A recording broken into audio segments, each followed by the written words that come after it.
Hello everyone, আজকের একটা বড় ভ্লগ শেয়ার করব যে সারা দিন কী করলাম। আমি তো বাড়িতে এসেছিলাম, তো বাড়িতে এসে তার পরের দিন কিভাবে কাটালাম সেটাই দেখাবো। তো মা প্রথমে সকালবেলা উঠে পুজো করে নিচ্ছিল, আর আমারও স্নান হয়ে গিয়েছিল, সেই জন্য আমিও একটু ঝাড়ায় জল দিয়ে দিয়েছিলাম। আর এই বৈশাখ মাসটা কার কার বাড়িতে এইভাবে ঝাড়া টাঙানো হয় কিন্তু কমেন্ট করে অবশ্যই জানিও। আর তারপরে একটু বাজারে চলে গিয়েছিলাম, আর যাওয়ার পথে দেখলাম তরমুজ বিক্রি হচ্ছে, তো মাকে বললাম একটু তরমুজ নাও ছোট দেখে, বেশি খেতে ইচ্ছা হচ্ছে।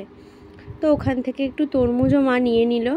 তারপরে গেলাম একটু মাছ নিল, আর একটুখানি মুদিখানার দোকানেও গিয়েছিলাম, টুকটাক কিছু জিনিস কেনার ছিল সেই জন্য।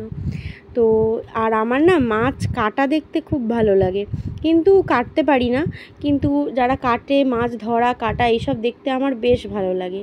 তো এখান থেকে বাজার করার পর মা একটা আইসক্রিম কিনে দিয়েছিল, সেইটাও খেয়ে নিয়েছিলাম।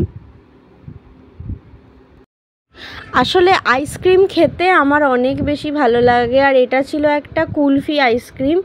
এটা আমার খেতে বেশ ভালো লাগে। আমি আগে আর যা প্রচণ্ড গরম পড়ছে, তোমরা সবাই খুব সাবধানে থেকো।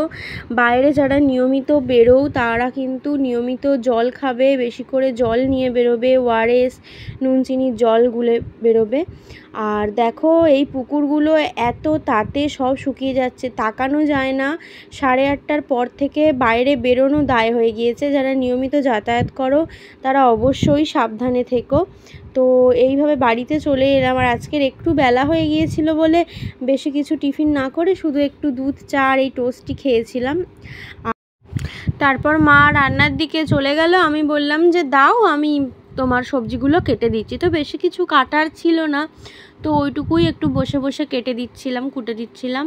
তো আমার কাটা হয়ে যাওয়ার পর এবারে আমি গিয়ে ফ্যানটা চালিয়ে আর মেঝেতে শুয়েছিলাম, কারণ যা গরম পড়েছে বিছানায় ওঠা দায় হয়ে গিয়েছে। তারপরে আর একবার স্নান টান করে নিলাম, এবারে রান্না হয়ে গিয়েছে, খেতে বসবো। আর 43 ডিগ্রি সেন্টিগ্রেড তাপমাত্রায় 2-3 বার স্নান আমাকে করতেই হয়, এটা আমার ছোটোবেলার অভ্যেস। আর ভাতে লেবুর রস মেখে তার সাথে কড়া করে ভাজা মাছ খেতে কার কার ভালো লাগে অবশ্যই কমেন্ট করো। আমার তো বেশ লাগে। আমি যখনই আসি বেশিরভাগ সময়ই মাকে বলি যে এটাই বানিও, আমার মাছ ভাজা খেতে অনেক ভালো লাগে। তো তারপর খাওয়া দাওয়া সারার পর এই একটু আঁকিবুকি কাটতে বসে গেলাম। এটার ভিডিও যদিও আমি আলাদা দেব, এটা আমি কিসে কালার করছি তোমরা যদি বুঝতে পারো তাহলে অবশ্যই কমেন্ট করে জানিও, তবে এর একটা আলাদা মিনি ভ্লগও আসবে। তাই সারা দুপুর আজ শোয়া হলো না, তারপর বিকেল হতে না হতেই বেরিয়ে গেলাম। আর যারা চ্যানেলে নতুন আছো অবশ্যই কিন্তু আমার চ্যানেলটা সাবস্ক্রাইব করে দিও, কারণ এখানে তোমরা বিভিন্ন রকমের ভিডিওস দেখতে পাবে।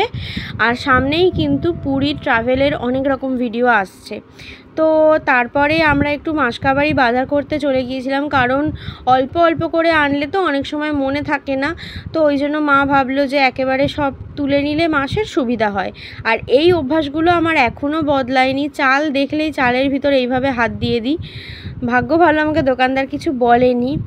তো তারপরে বাড়ি ফিরে এসেছিলাম, বাড়ি ফিরে এসে রাত্রিবেলা খাওয়া দাওয়া করে আর আবার শুয়ে পড়েছিলাম। ব্যাস এইটুকুই ছিল আজকের ভ্লগ। ভিডিওটা ভালো লাগলে অবশ্যই একটা লাইক করো। বাই।